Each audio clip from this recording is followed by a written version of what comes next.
Sveiki visi. Andriau, greit prabėgo 5 metai. Štai jau mūsų paskutinis video iš Strasbūro šitoj kadencijoje. Ir proga per tas 15 minučių šiek tiek apibendrinti. Nelengvas buvo tas periodas visiems ir 5 metai Lietuvos žmonėm, ir Europos žmonėm, pasaulio žmonėm. Bet čia Europos parlamente, kiek aš klausinėjau kolegų seniau dirbančių, tai turbūt niekas nepamena. Nuo pat parlamento įsikūrimo tokios kadencijos, kur būtų tokie du visiškai nauji, netikėti išbandymai. Tai pandemija dabar jau lyg ir užmiršom, atrodo kaip visai lengvas laikotarpis buvo, nors iš tikrųjų nelengvas, 2 metus praradom, nes čia buvo uždraustos kelionės, negalėjom bendrauti, galų gale negalėjom taip ir įsitinklinti, jeigu galima tai pasakyti, per tuos 2 metus. Bet svarbiausia, aišku, tai, kas įvyko po to, karas, šito masto karas, šitos fazės karas, Rusijos karas prieš Ukrainą, apvertė viską aukštyn kojom ir labai stipriai. Tai aš dabar norėčiau, kad tuos 5 metus ir tu pabandytum, ir aš šiek tiek apibendrinti tokiu, suliejant arba išeinant iš tokio labai keisto dalyko, kuris Lietuvoje vyksta. Aš klausiau savo kolegų, tai jie visi akis pastato. Kaip taip gali būti, kaip taip galima tokius klausimus kelti. O tas klausimas yra toks, kad neva užsienio politika Europos parlamente yra visiškai nesvarbus dalykas ir jame nebūtina netgi čia dalyvauti ir kažką bandyti veikti, nes čia visai ne parlamento reikalas. Vat kokį nors ten techninį ar mažiau techninį amendmentą, pataisą ar kokį raportą ten, nežinau, apie stiklo rėmo dydį parašyti arba tiksliau jame dalyvauti. Tai jau čia maždaug yra didelis pasiekimas. Ir aš tik tai noriu labai atvirai pasakyti, labai aišku, iš kur tai ateina iš konkurentų Europos parlamento rinkimuose, tik man labai liūdna, kad tai ateina iš to žmogaus aplinkos, kuris čia 5 metus irgi dirbo komisaru Lietuvos. Tai jie bando nukreipti žurnalistų dėmesį, žurnalistai klausinėjo Robertos Metsolos, kai jinai buvo Lietuvoje per sausio 13, jinai mūsų klausė, taip truputį nustebus, sako, aš niekad gyvenime nesugavus tokio klausimo, kad apskritai suabejotų Europos parlamento svarba užsienio politikos srity. Vakar kalbėjausi su mūsų politinės grupės vadovu, klausinėjo apie rinkimus Lietuvoje, tą patį pasakiau, tai jam jis akis išputė, sako, dar to nesu girdėjęs. Tai Andriau, dabar apie 5 metus ir išeinant iš to, kuo čia bandys per rinkimų kampaniją aiškinti žmonėm, kurie gal ir mažai žino apie parlamento darbą, norėdami sumenkinti, turbūt labiausiai norėdami sumenkinti būtent mūsų darbą. Na, tai iš tikrųjų tą matom, manęs tas visai nestebina. O mane tai stebina. Jo, bet tai nestebina, būtent todėl, kad kai kas matyt jaučiasi silpnai užsienio politikos, geopolitinio saugumo reikaluose ir todėl bando, taip sakant, čia pasakyti, kad parlamentas tai čia užsienio politikoje nieko nereiškia. Kas keisčiausia, kad tai net atsispindi tokiuose, atrodytų, taip sakant, sunkiai čia susiejamuose dalykuose, bet pasižiūrėjus į vieną iš debatų ciklą, kokie yra organizuojami, ir aš suprantu, kad VRK yra sutarusi su jaunai žmonėm, kurie organizuoja tokį diskusijų ciklą, kaip žinau, ką renku, tai tenai aplamai tarp visų diskusijų, turbūt kokių 20 temų, tokios temos kaip karas Ukrainai, kaip ES saugumas, kaip gynybos visi reikalai, kaip perspektyvos ten Rusijos santykių, taip sakant, ir reikalų, tokių temų aplamai nėra.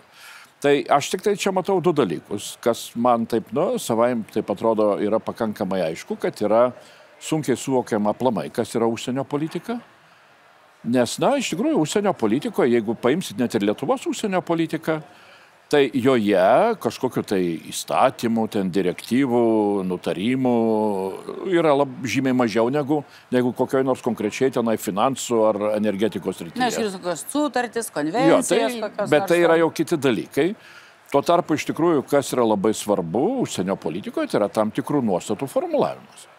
Tai štai šitoj vietoj tiek Lietuvos Seimas vaidina svarbu vaidmenį, tiek ir Europos parlamentas vaidina svarbu vaidmenį, Nes čia vėlgi reikia, kur aš matau, kad yra, na, kai kam sunkiai suprantamas bendrai parlamentarizmas, kas tai per daiktas ir kas yra parlamento vaidmuo, visiems atrodo, kad ten, nu, vat, mygtukų spaudimas, taip, už kažkokius konkrečius tenai skaičiukus, parametrus, kad čia yra pats pagrindinis vaidmuo. Tai aš noriu priminti, kad pats žodis parlamentas yra kilęs iš prancūziško žodžio parle, o parle yra kalbėti. Ir susikalbėti. Ir susikalbėti, diskutuoti, ginčytis, kalbėti, kitaip sakant, formuluoti nuostatą. Ieškoti sąlyčio tarp ir čia yra iš tikrųjų tai, ką, na ir va čia, kai aš pasižiūriu į tos 5 metų mūsų patirtį, be abejo, karas čia labai daug pakeitė ir mus pradėjo girdėti ir mes patys suvokėm, kad galim labai stipriai įtakoti, na, būtent tų nuostatų formulavimą, kartu be abejo su komisija, su lyderiais, bet dalyvaudami tame bendrame darbe mes tikrai sugebėjom pasiekti tikrai labai ir labai nemažai. Ir žinant ir tavo pareigas Europos liaudės partijų didžiausiai frakcijoje ir iš to atsiradusias galimybės įtakoti ir pačios didžiausios frakcijos vėlgi tam tikrą idėjų formulavimą ir sklaidą, tos pačios Ukrainos platesnių, taip sakant, geopolitinių iššūkių reikaluose. Tai aš kai taip pasižiūriu, na, čia visko, čia dabar visi čia klausinėja, kaip vertinam, kaip čia tas 5 metai prabėgo, atsiranda visokių čia ir suvestinių pagal kompiuteriais, kiek kas tenai, kokių tai ten raportų rengia ar nerengia, bet kažkodėl nežiūri rezoliucijų rengimą, nu, bet čia nesvarbu.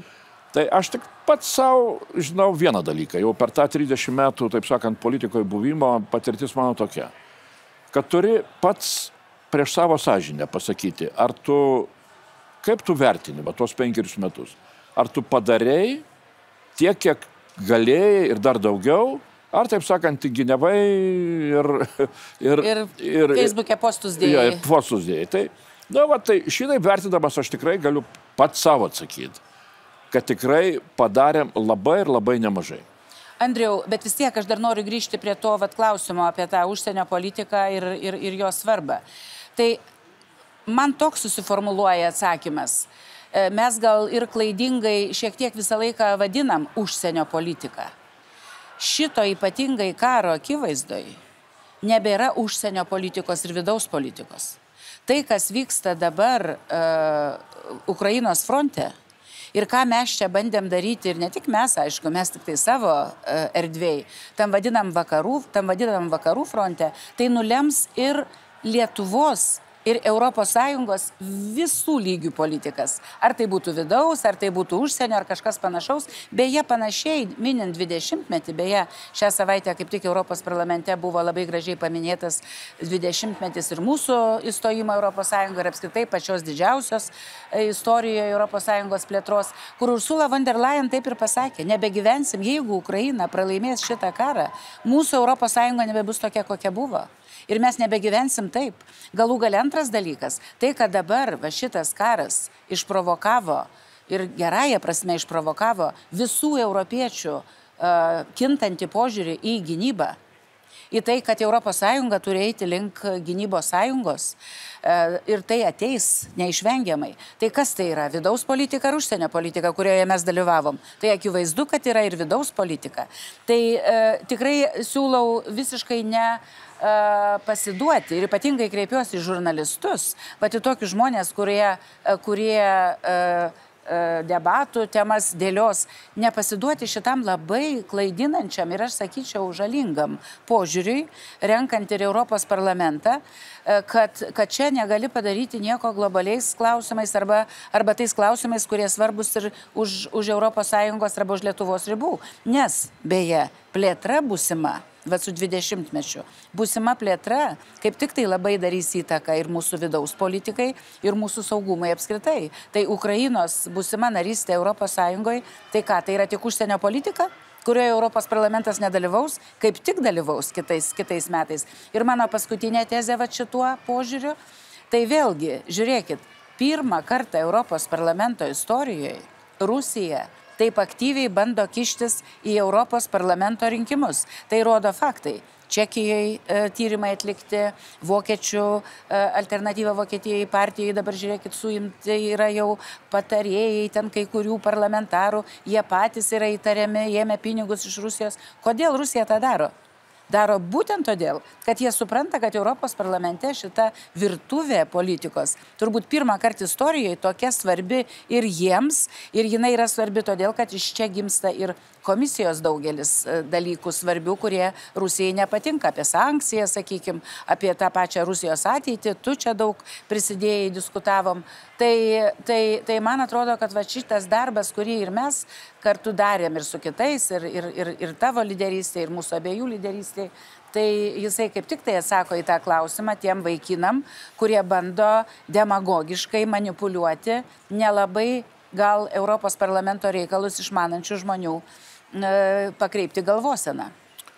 Na, tai tu čia labai teisingai palėtei. Tai iš tikrųjų, kodėl Rusija matosi labai masyviai bando įtakoti Europos parlamento rinkimus, tai turbūt ne todėl, kad Rusijai labai baisu ten kas nors čia Europos Green Deal ar tenai kokia nors... Green Deal irgi buvo baisiai. Šiek tiek, bet kiek tai paveiks ateityje jų, taip sakant, naftos reikalus. Bet, sakykime, daugelis čia kitų dalykų, kur, na, iš tikrųjų čia Europos parlamente priimami tie sprendimai per dėrybą su komisija, su taryba, dėl ekonominių dalykų, dėl įvairių kitų reikalų. Tai nėra tai, kas ypatingai gąsdina Rusiją.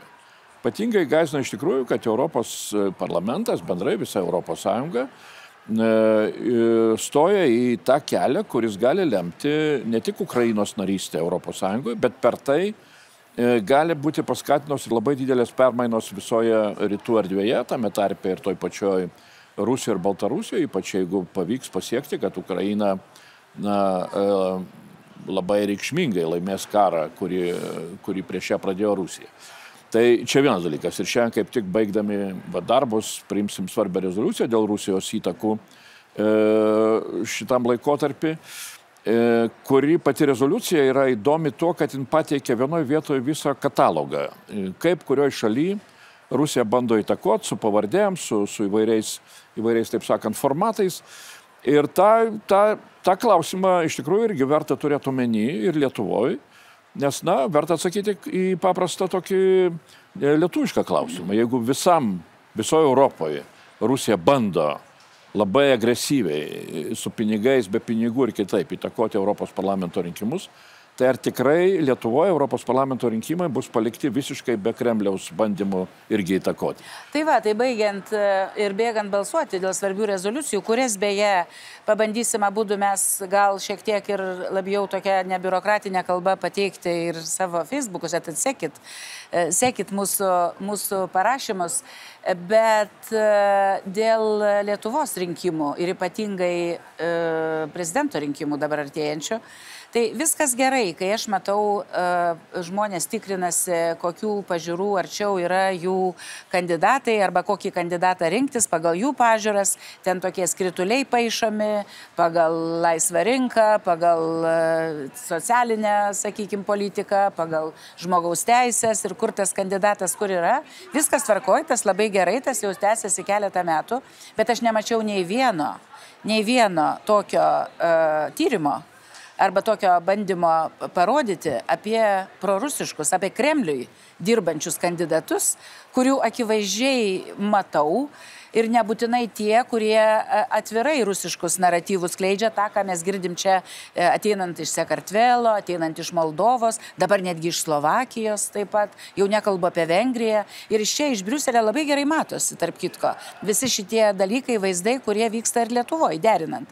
Tai ir kiti veikėjai, kurie, pavyzdžiui, sako, kad mes sugrįšim prie Kinijos politikos tokios, kokia buvo iki mūsų vyriausybės, tol, kol buvo įsteigta taivaniečių atstovybė, tai jūs pažiūrėkit, dėl ko yra suimtas vienas patarėjas alternatyvos Vokietijoje už tai, kaip Kinija bando daryti įtaką korupciniais būdais, ne tik Rusija, bet ir Kinija bando daryti įtaką korupciniais būdais rinkimuose. Tai čia tą temą gal baigiant, aš tik tai vieną dalyką, ką ir čia bandom dabar ir Europos parlamente kelti klausimą, na, turbūt ir naujam parlamente tas klausimas bus keliamas toliau.